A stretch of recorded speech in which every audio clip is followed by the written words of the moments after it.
दोस्तों, एक नगर में एक आदमी रहता था और उसे आदमी के दो बेटे थे। बड़ा बेटा शहर चला जाता है पैसा कमाने के लिए, लेकिन छोटा बेटा घर में ही रहता है। वह हमेशा कुछ ना कुछ सीखता रहता है, लेकिन कोई पैसा नहीं कमाता है और उसके पिताजी हमेशा अपने छोटे बेटे के बारे में चिंता करते हैं कि यह अपनी जिंदगी में क्या करेगा। पैसा कमाने की कोई चिंता ही नहीं करता। वह खाएगा कैसे, पिएगा कैसे, यह सोच सोच के हमेशा परेशान रहते थे। ऐसा नहीं है कि वह आदमी गरीब है, उसके पास बहुत ही धन संपत्ति है, लेकिन वह चाहता है कि अपने दोनों बेटे को अपने पैरों के ऊपर खड़ा करे, ना कि अपने बाप की कमाई हुए पैसों को बर्बाद करके खाली हाथ बैठा रहे। वह आदमी अपने बेटे को अपने आप की तरह अमीर और पैसा वाला व्यक्ति बनाना चाहता है, और जब भी लोग देखें उस व्यक्ति को यह कहे कि आपका बेटा खुद की पैरों पर खड़ा होकर इतना धन संपत्ति बनाया है, इतना अमीर बना है, ना कि उनके बाप की कमाई हुई पैसों से वह अमीर बना है। इसलिए वह व्यक्ति हमेशा अपने दोनों बेटे को पैसा कमाने की बात करते रहते हैं। और बड़ा बेटा ने अपने पिता की बात मानते हुए बड़ा बेटा ने शहर चला जाता है नौकरी करने के लिए, और छोटा बेटा घर में ही रह जाते हैं। और वह व्यक्ति हमेशा छोटे बेटे को कहते रहते हैं कि देखो, तुम्हारा बड़ा भाई शहर चला गया नौकरी करने के लिए और तुम घर में रह रहकर अपना पैसा बर्बाद कर रहे हो। तुम अपने बड़े भाई से कुछ सीखो, अपने बड़ा भाई की तरह तुम भी कुछ काम पर लग जाओ।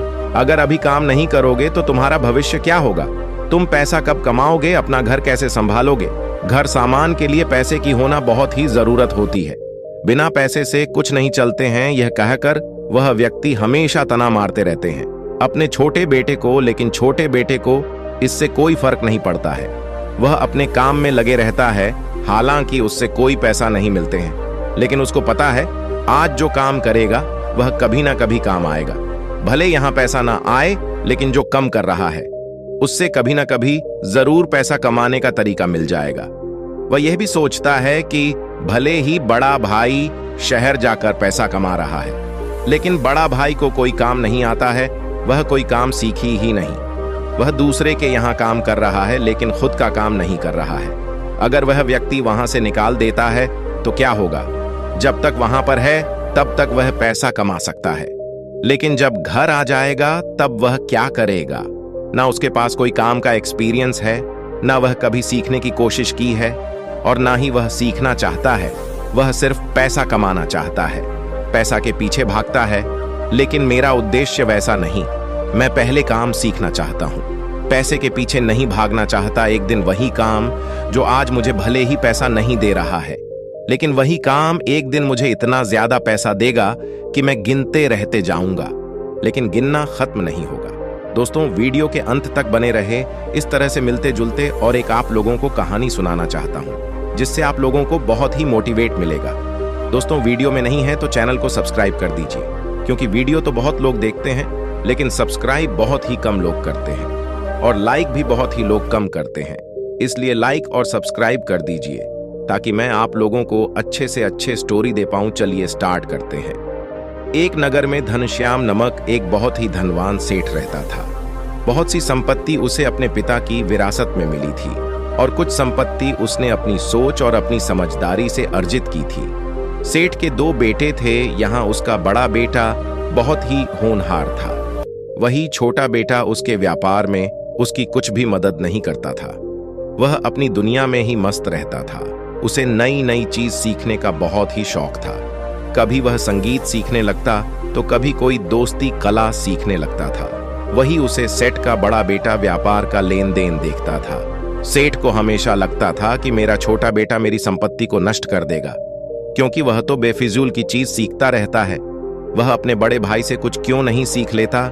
यह बात उसके मन को बहुत आघात पहुंचती थी कि मेरा छोटा बेटा अपने जीवन में क्या करेगा, ऐसे वह अपने जीवन में उन्नति करेगा और कैसे ऊंचाई को हासिल करेगी। एक दिन उसने अपने दोनों बेटों को अपने पास बुलाकर कहा कि यह धन संपत्ति मैं बहुत मेहनत से खाड़ी की है, लेकिन जब तुम मेरी संपत्ति का सही उपयोग नहीं करते तो मुझे बहुत दुख होता है।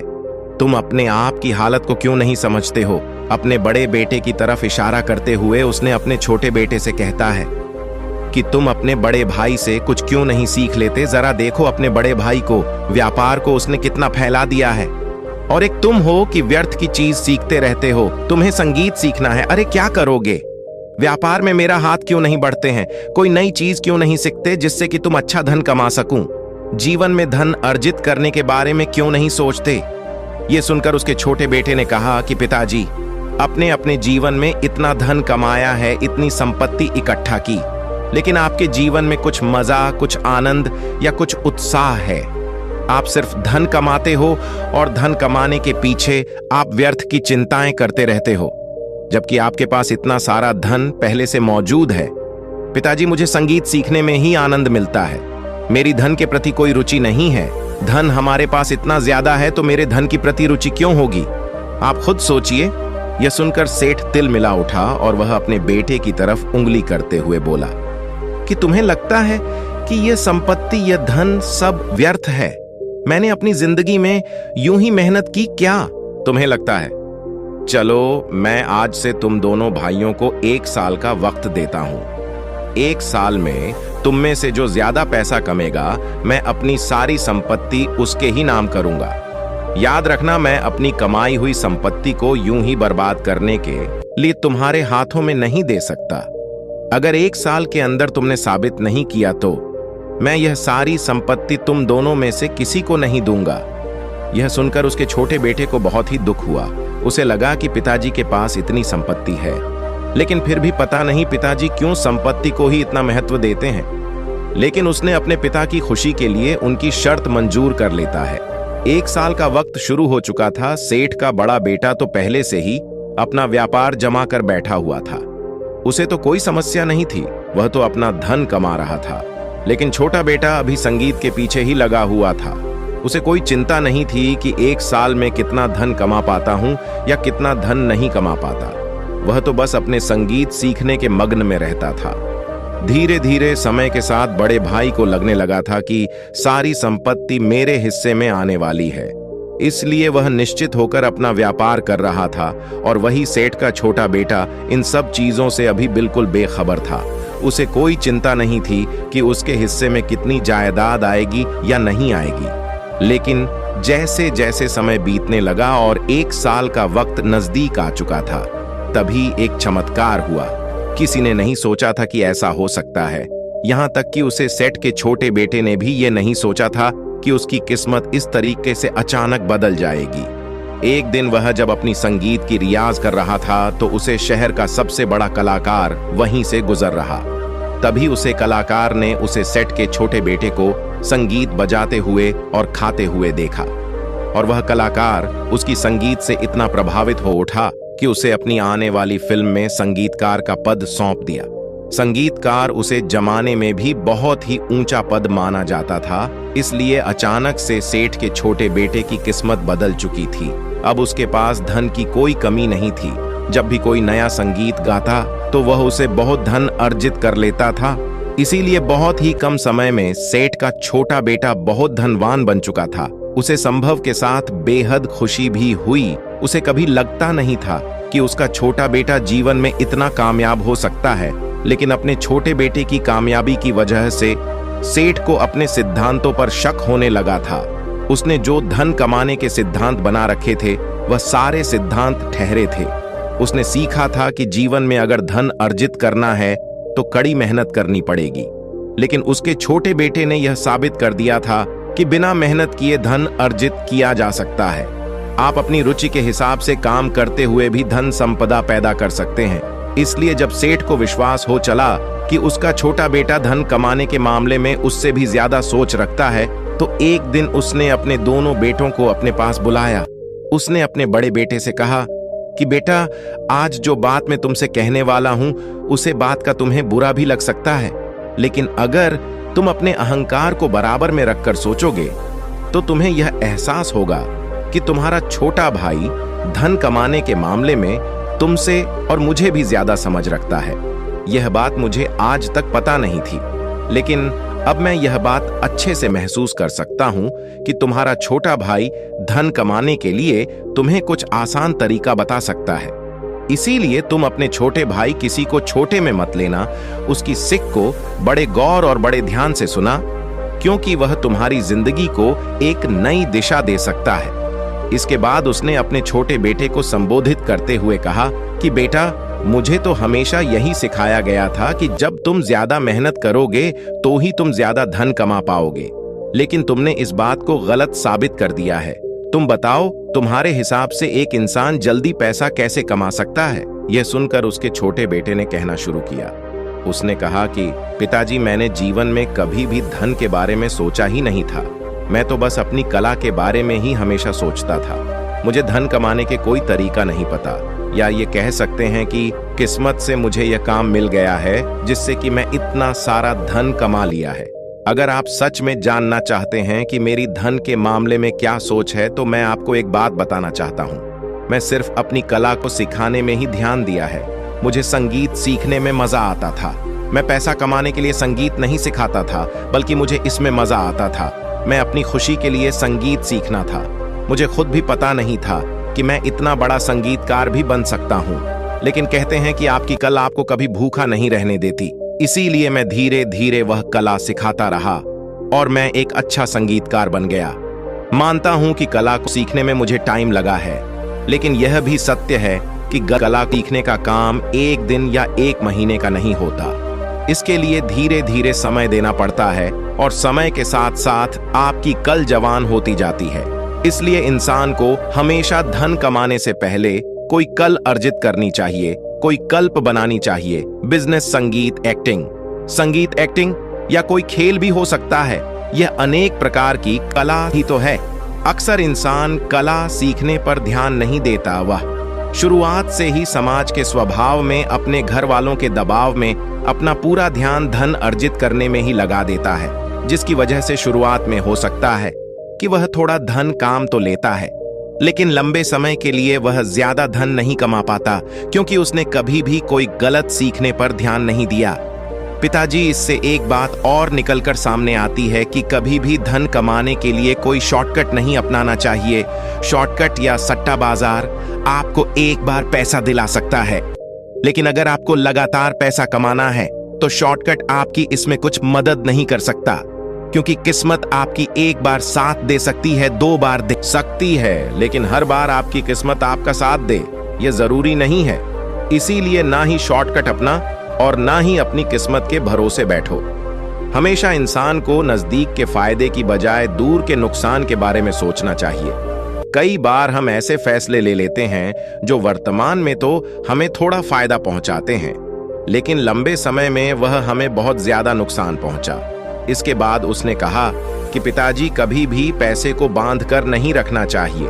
उसे अपने पास, उन्हें लगता है कि मेरे पास धन जुड़ा रहेगा तो मेरे जरूर में वह मेरे काम आएगा, लेकिन यह धन ऐसी चीज है कि उसे खर्च होना ही होता है। आप उसे कितनी भी तिजोरी में रख लो, जितना भी उसे संभाल कर रख लो, लेकिन कभी ना कभी वह धन तो खत्म हो ही जाएगा। इसलिए धन को बांध कर रखने की बजाय उसे अलग अलग जगह पर लगा दो, जिससे कि आपका धन ही आपके लिए और ज्यादा धन कम कर दे सकता है। आज के समय के हिसाब से अगर मैं आपको बताऊं तो हमारे में सिर्फ 5% लोग शेयर मार्केट में पैसा इन्वेस्ट करते हैं, और वहीं दूसरी में यह आंकड़ा 65% का है। जरा सोचिए कि हम अपने धन को सुरक्षित रखने के लिए उसको बांध कर रखते हैं, उसको अपनी तिजोरी में रख देते हैं, लेकिन इसी पैसे को दूसरी जगह पर लगाकर और ज्यादा पैसा कमाने के बारे में हम सोचते ही नहीं हैं, क्योंकि हमें लगता है कि वहां पर हमारा धन खर्च हो जाएगा। अरे, धन को खर्च तो वैसे भी होना है। इसके बाद सेठ के छोटे बेटे ने कहा कि पिताजी, धन कमाने के लिए मुझे लगता है कि इंसान को ऐसा काम करना चाहिए जिसमें उसे अपना बहुत ज्यादा वक्त ना देना पड़े। मतलब अगर मैं मौजूद न भी रहूं तब भी उसका काम चला रहे। इससे यह होगा कि उसे इंसान का समय बचेगा और वही समय वह दूसरे कामों में लगाकर वहां से भी धन और पैसा कमा सकता है। लेकिन इंसान को पैसा कमाने के लिए इतना भी तनाव नहीं लेना चाहिए कि उसे अपने शरीर से ही समझौता करना पड़ जाए, क्योंकि जब हमारा शरीर ही नहीं रहेगा तो अपने आसपास ऐसे बहुत सारे लोगों को देखते हैं जिन्होंने जीवन में बहुत सारा धन कमाया है, लेकिन उनका स्वास्थ्य, उनका शरीर उनके साथ नहीं दे रहा, तरह की बीमारियों से ग्रस्त है। आखिरी और सबसे बड़ी बात यह है कि उसे पैसे का सदुपयोग करना चाहिए। जो भी पैसा हम कमाते हैं, अगर हम उसका सही उपयोग नहीं करेंगे तो भी आज नहीं तो कल पैसा खत्म हो ही जाएगा। इसलिए जो पैसा दूसरों की मदद के लिए, क्या दूसरों को कम देने के लिए खर्च किया जाता है, वह पैसा खत्म होने पर भी आपको दुख नहीं होता। अगर ईश्वर ने हमें धन दिया है तो हमें ऐसा काम करना चाहिए ताकि हमारे जरिए दूसरे लोगों को भी काम मिल सके, दूसरे लोगों का भी जीवन सुधर सके। आखिर में एक बात कहना चाहता हूं कि पैसा तो सब कमाना चाहते हैं और वह भी आसान तरीके से, लेकिन काम बहुत कम लोग पाते हैं। इसलिए हमेशा किसी कल को सीखने पर ध्यान देना चाहिए। जितने भी फिल्मी सितारों को हम देखते हैं, जितने भी क्रिकेटर को हम देखते हैं, उन्होंने अपने जीवन काल में बहुत मेहनत करते हैं। उनके शुरुआती दिनों में उनके पास कोई पैसा नहीं होता, लेकिन उन लोगों ने अपनी कला को सिखाना जारी रखते हैं और लंबे समय तक कल को सीखने के बाद उसका परिणाम उन्हें मिलता है और फिर वह लोग बहुत कम समय में बहुत ज्यादा धन कमा लेते हैं। लेकिन यह एक दिन या एक महीने का काम नहीं होता, इसके लिए हमें टाइम देना पड़ता है। और अगर आप कोई कल अर्जित कर लेते हो तो पैसा आपके पीछे पीछे भागेगा, लेकिन अगर आप पैसे के पीछे भागोगे तो आप भागते ही रह जाओगे, लेकिन आपकी दौड़ कभी पूरी नहीं होगी। इसीलिए किसी भी कल को सिखाना आज से ही शुरू कर दो। कल आप कोई भी हो सकती है, शेयर मार्केट, कोई सपोर्ट या कोई बिजनेस, ये सभी कल ही तो होती है जिनके द्वारा हम अच्छा धन अर्जित कर सकते हैं, हम अच्छा पैसा कमा सकते हैं। इसीलिए कहता हूं, पैसों के बारे में सोचना बंद कर दो, पहले कला सीखो, पैसा अपने आप आ जाएगा। तो दोस्तों, कैसी लगी यह कहानी आपको? हमें कमेंट सेक्शन में जरूर बताएं और अच्छी लगी हो तो इस चैनल को सब्सक्राइब करके नोटिफिकेशन बेल को जरूर प्रेस कर दीजिए। तो मिलते हैं अगली कहानी में, तब तक के लिए धन्यवाद, अपना ख्याल रखें।